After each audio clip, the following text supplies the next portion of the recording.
Hello, and welcome to Tuesday Talks with Mom. I'm Tera Myers, and I am so glad you're here.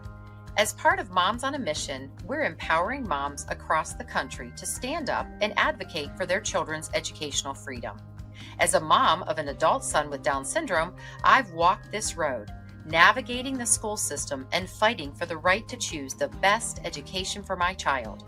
And now I'm here to share that journey with you. Every 2 weeks, we'll sit down with different moms from around the country and provide thoughtful advice and share our experiences. Together, we're building a community of moms who are finding their voices, taking action, and making a difference. Welcome to Tuesday Talks with Mom.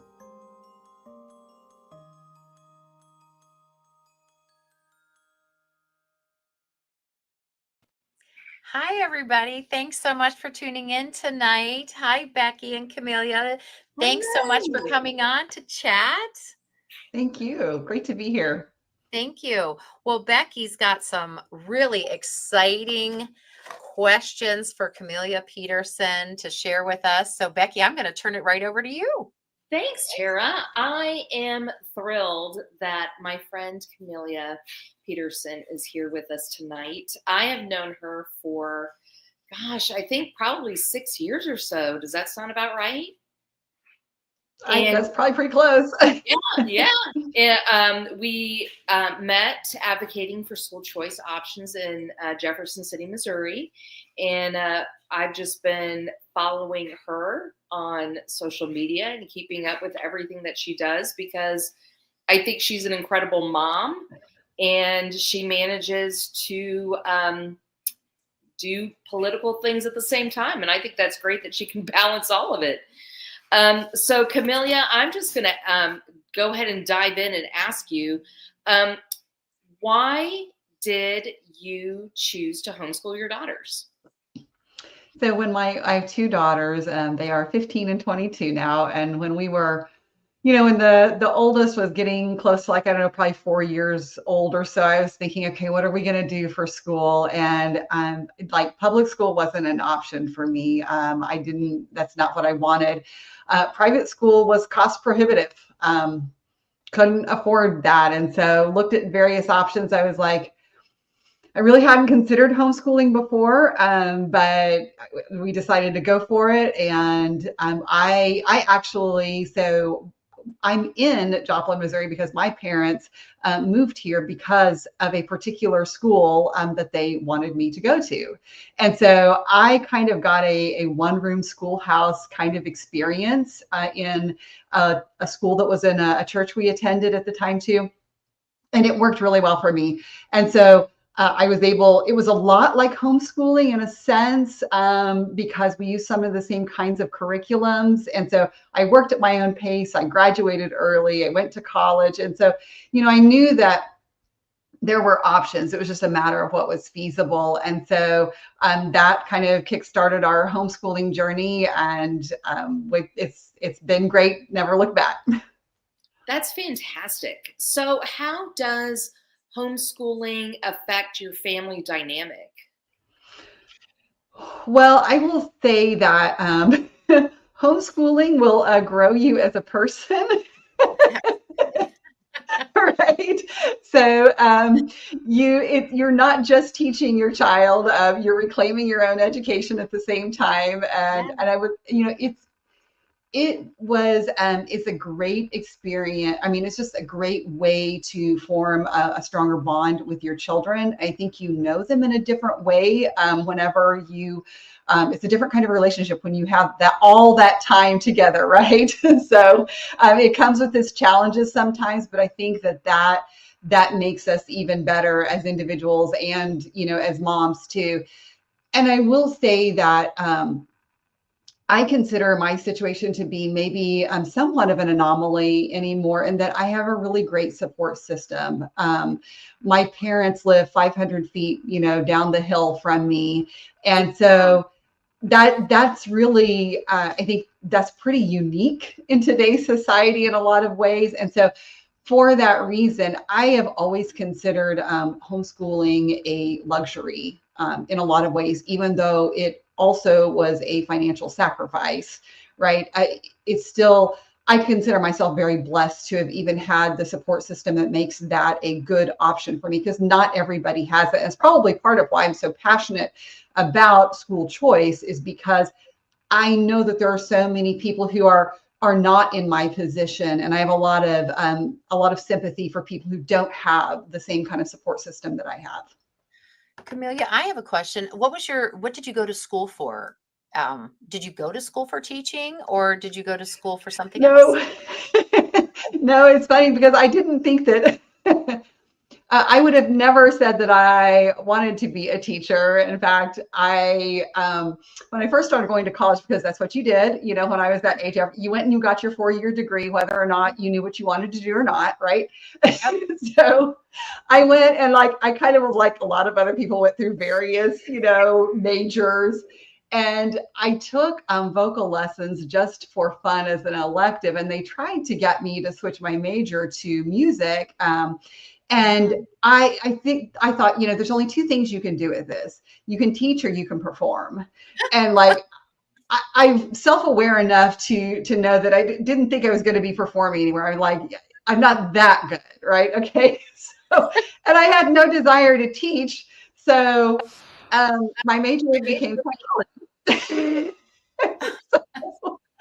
And I like to say now that, that degree, while often useless otherwise, actually probably serves me pretty well in my current work in politics. Oh my gosh.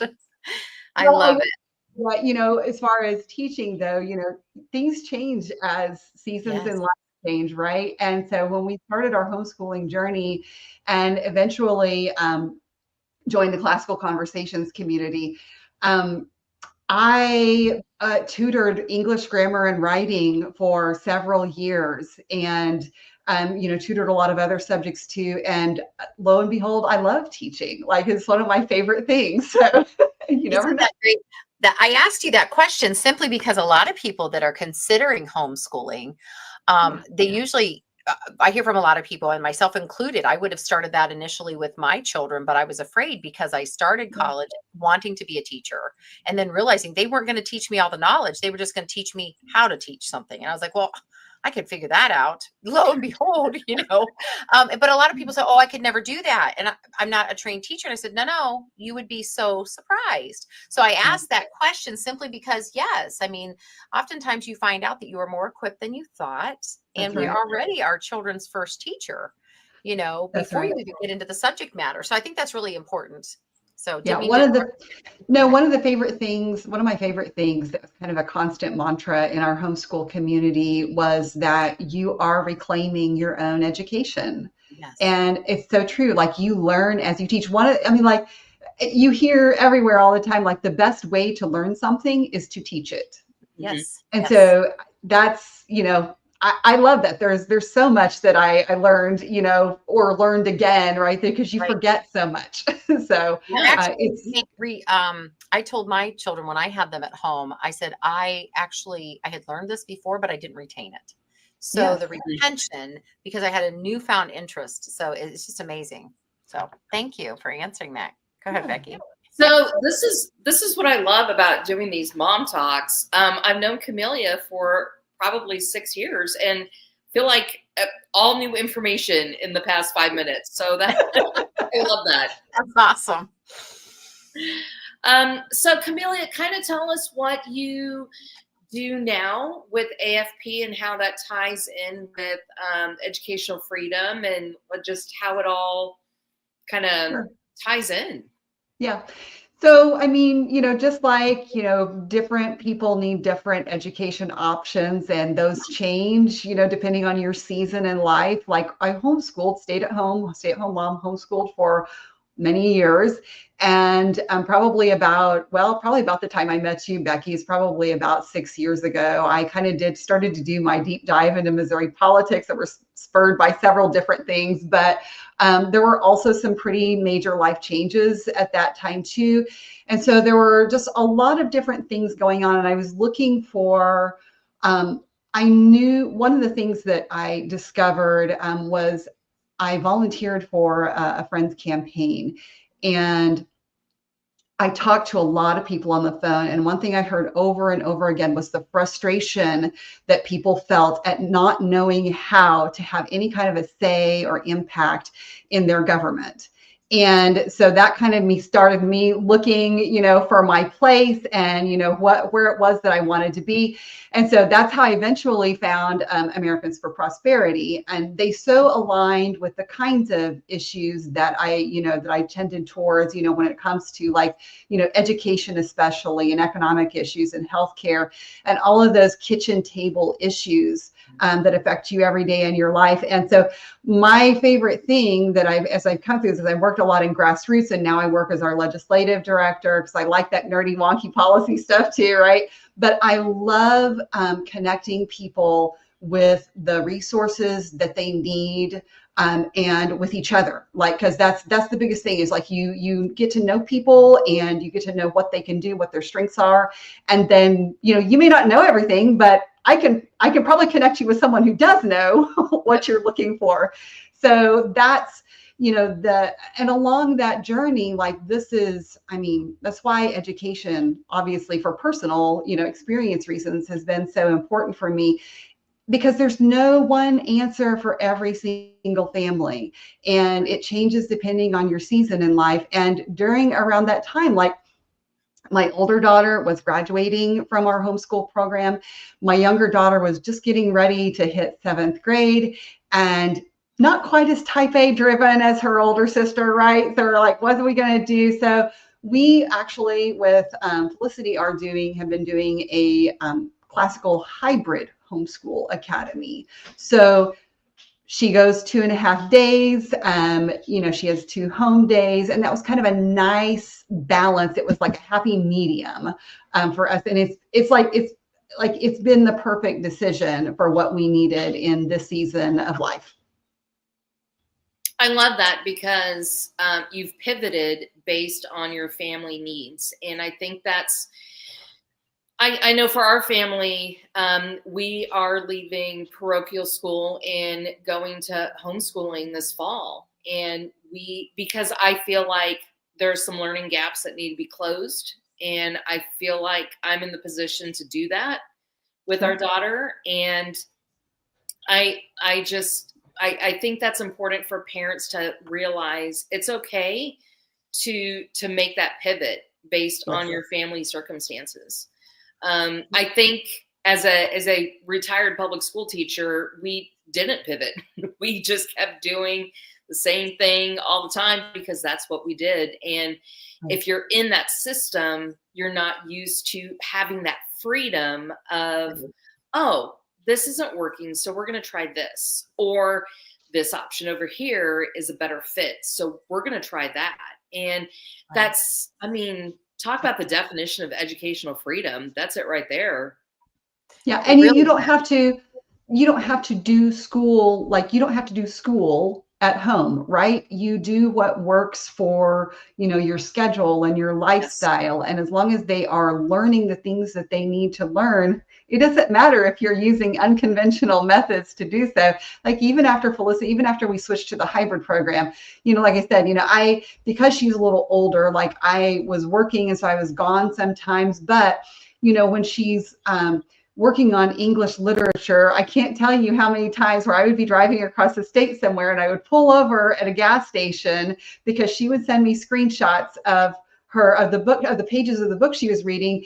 And I would read those from my phone while she would take notes and do her notations and things that she was doing, because that's one of the things that we still liked to do together, was to do that reading together. And so like you make it work for however you need for your family. Yeah. I love that so much. Something. When I grew up, I grew up in the same public school all the way K through 12. My father went to that same public school. All of his brothers and sisters went to that public school. And it was never considered, Becki, like you said, you're in that system. That's what you do. It doesn't matter. You're just going to get through. And when I had my children and it wasn't working, it took me so long to change because I didn't believe there was any way that you could change this. And it ended up that my children ended up public school, then charter online school. We discovered classical conversations, but we were already so close to like the end. So we bought some of the curriculum and used that and incorporated it with our virtual learning. And then they ended up doing private school and additional tutoring for different things. And so, yeah, you have to choose what works for you. And, Camellia, it's funny that you say that about pulling over to the side of the road, because I tell everybody, I said, when I first started testifying for the special needs scholarship in our state, I was schooling all of my children at home, and I scooped them all up and drove down to the state house and brought the vocabulary words, and I sat them in the hallway outside of the committee room. And I said, you will sit here and you will practice your history terms, your vocabulary, and do not embarrass me. And it was a great, I didn't want them getting into a fight or something out there, but it was a great opportunity for people to see, my children were, and on the way back home, I was quizzing them, they were taking a spelling test while we were driving down the road, but it's just what worked. And I had to do it. I mean, we have to do it. And so, and they had great educations. I always tell everybody, when they left that school model through the virtual school at home and went into the private school, they were several years ahead academically, even in a private system. So it was amazing. So you have to do what works for your family. That's right. And absolutely. Non-conventional sometimes. Yeah. And it's kind of like, when people talk about normal, and I'm like, what is normal? What is normal? Normal in our home is a setting on the dryer. Like that's what we do for normal. And I just think embracing all sorts of choices and not being afraid to just step out and think, okay, we're going to try this. And worst case scenario, it doesn't work, and we try something else. Best case scenario, it works, and we go forward. I mean, I get goosebumps thinking about it, because it's just, that's going to be my reality this fall of, seeing what's going to work and what doesn't work. And you're going to love it. I kind of already know, because I know my kid. Yep. So I have a plan that I think will work, but maybe she'll throw me a curveball. I don't know. I'd like to think I know her, but she is a teenager. Sometimes they surprise you. Yes, yes. So Camellia, what advice would you have for parents that are looking to advocate for educational freedom in their state? I know every state is on different ends of the spectrum when it comes to educational choice. And I feel like every day I learn something new about a different state. In Missouri, we've got things going on, and then I hear about things in Arizona or things in Texas, and I'm like, why can't we have that? But why, or not why, but what advice would you give parents when it comes to this advocacy journey? Sure. So, and I, like you started out with seeing with the Children's Education Alliance in Missouri, I always have to think about that anyway. And then and also, at the same time, I had, discovered Americans for Prosperity and AFC. And so all of these organizations, I think that those are good places to start. And that's why we need organizations like this, is because that gives you, those resources to kind of even figure out what's going on, because it's hard to know what's going on. And so, and the thing is like, not everybody can, run up to Jefferson City and testify on things all the time, right? But one of the most important things is that your representative, find out who if you don't know who your legislators are, find out who your legislators are. And they, I think people think, oh, my elected officials are like up here and they're really important, and, they don't have time for me. And just put that out of your head, because they are people just like you. They just stepped up to do a different job than you did. And your voice is really important in this. And it makes it's really hard to understate or to overstate the impact that a legislator hearing from you personally has. And hearing your story. There's always, I know my organization does it, lots of organizations does it, where they'll give you the chance for you to like send in an email or something like that. And those are good things because that gives, like, you never want you never want a legislator to be able to say, I didn't hear from my constituents about this. Yes. Yes. Right. I had that experience one time a couple of years ago on the school choice issue specifically with a legislator who's not great on it. And he, in a newspaper interview, he said that. And I was like, and when I saw that, I was just like, I was like, that means that I failed in my job to make sure that he hears from his constituents, because it's not that that there are not people out there like you and me who don't believe those things. It's just that sometimes they don't know how to let their voices be heard. Mm-hmm. And so this is one way. Whether you're making, whether you're making comments or sending messages to them on social media, whether you are calling their office or sending them a personal email, or if you really want to make a big difference and be what's kind of unconventional anymore, send them a handwritten note. Yes. I have talked to legislators who, they can get a ton of emails every day, but they get that personalized handwritten note, and that goes up on a bulletin board. I was just going to say that. Yes. I have seen our stuff on bulletin boards, and I'm like, hey, wait. I find that so weird that we would make somebody's bulletin board, but you're right. It's that personal touch. Yes. And they know that takes effort, right? It's more than just pushing a button. Yeah, that's right. We have a couple questions that have come in. So we're going to pause for a minute and go ahead and answer some of those. And the first one is homeschooling better for my child? Well, John, thank you for asking and submitting that question. And, I'm going to turn this over to the ladies, but I'm going to say, I think that you know your child better than anyone else. And no one can really answer that question for you. So ladies, you go ahead and weigh in on that.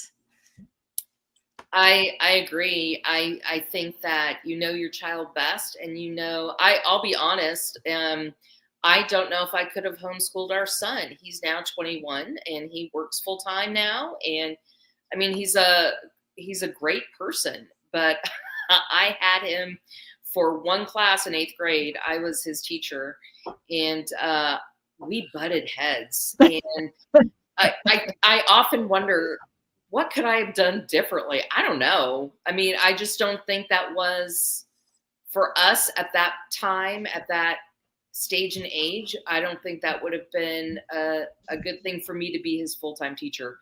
I just taught an elective and we butted heads. So I think you just have to figure out, like, at the stage and age that your child is that going to be a good fit? And only you can answer that. Yeah, for sure. And that's why, even as someone who has always homeschooled and, now does a hybrid, like I am never someone to say that, because sometimes you'll hear people say everyone should homeschool. Well, not necessarily. I mean, you have to be, you have to be comfortable with it. You have to feel like that it's going to fit, whatever your current season of life is. So I wouldn't say that it is better for your child. It just depends on, like, what's the best choice for your child based on, your family and what you feel comfortable with. I think that's great. And Becki, I echo that. One of my children, I think I might have done her a disservice schooling her. And then the other two, I think it was a great fit. And I think it's personality sometimes. And maybe, my future self was better, but my startup issue wasn't quite so great. I was still stuck in that mode of thinking I had to do it a certain way. And so unfortunately she got to be the guinea pig, but yeah, I think that's great advice, ladies. We have another question coming in here. Let's go ahead and tackle that. Thinking about homeschooling my 5th grader, what is the best homeschool design or template we can follow? Ooh, wow. So yeah, this is a good question. This haunts a lot of moms, yes. a lot of moms. And what's the best? Do we know? Is there a best? I'll answer at the end. You guys go ahead. I'll give you a chance to. I'm going to defer to Camellia, the professional. Well, I don't know. So I will tell you, like, this is so dependent on, the the parents' personality and what they like to do. And I will say the one thing that I tell people now about homeschooling is like, the upside is that homeschooling is so much more widespread now. And, but also like, the upside and also the downside is that there are so many curriculum options out there available to you yet right now. Like, it's wonderful, but it's also really challenging because it's really difficult to make that choice. And there's always like, so and it was even that way even when I started homeschooling. It's been a few years ago now. But I was not one of those mothers who loved the process of deciding all of the different things to use, like all the time or whatever. Like, that did not bring me joy. So when we found, the homeschool program that everybody was kind of working on the same core curriculum together, we did the co-op where you kind of did extracurricular stuff or, things like that for a year or two. And then when we found like this other one where it was all kind of in a package and together, and I loved what I found, like, to me, that was the best decision we ever made because I didn't want to have to think and try all the different things every year. So like, whatever floats your boat on that, but it is the toughest part, I think, of homeschooling is deciding which direction to take. Yeah.